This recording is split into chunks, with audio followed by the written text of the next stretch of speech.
زموږ سره لیسنس یافته اسلحه موجود ده او دا به موږ د خپل ځان څخه وړو جي.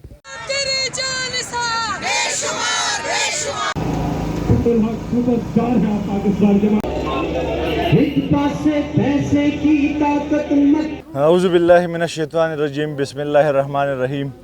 څنګه چې تاسو ته معلومه ده چې نن زمونږ د خان صاحب په کال باندې د حقیقي ازادۍ د مارچ دپاره د ټول ملک د مختلفو ښارونو نه قافلې را روانې شوي دي، څه د بیګانه را روانې شوي دي. زمونږ د ډسټرکټ باجوړ قافله به نن وځي انشاءالله. د زرګونو په تعداد کې خلک دی زمونږ سره، د هر یو منتخب نماینده سره د خپلې حلقې نه د 1000 نه بره کسان دي. انشاءالله 2000 کسان به زما سره په دې قافله کې ځي. موږ به د دې نه اوس تقریبا په 15-20 منټ کې روانېږو. په تورغونډۍ باندې به بیا زموږ ټولې قافلې، کاغه د ګلداد خان ده، کاغه د انجینر اجمل خان ده، کاغه د ګلظفر خان ده، کاغه زموږ د تحصیل ناظم ډاکټر خلیل الرحمن ده.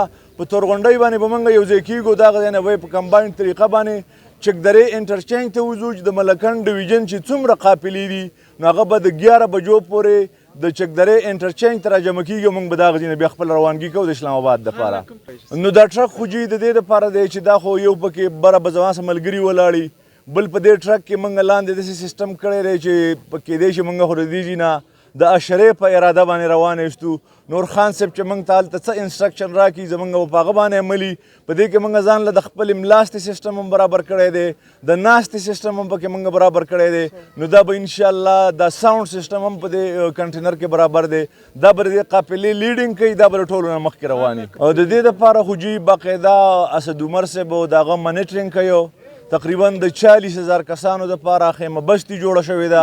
نن هم کار روان دی.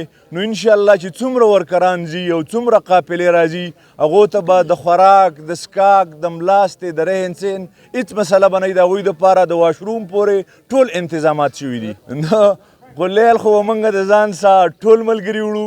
باقاعده باقي موږ د خپل حفاظت دپاره اسلحه، لایسنس یافته اسلحه چې دا د مخکې نه زه ځمه، که زه لاهور ته ځمه، که زه پنډۍ ته ځمه، که زه اسلام آباد ته ځمه، نو د خپل حفاظت دپاره زموږ سره لیسنس یافته اسلحه موجود ده او دا به موږ د خپل ځان څخه وړو جي.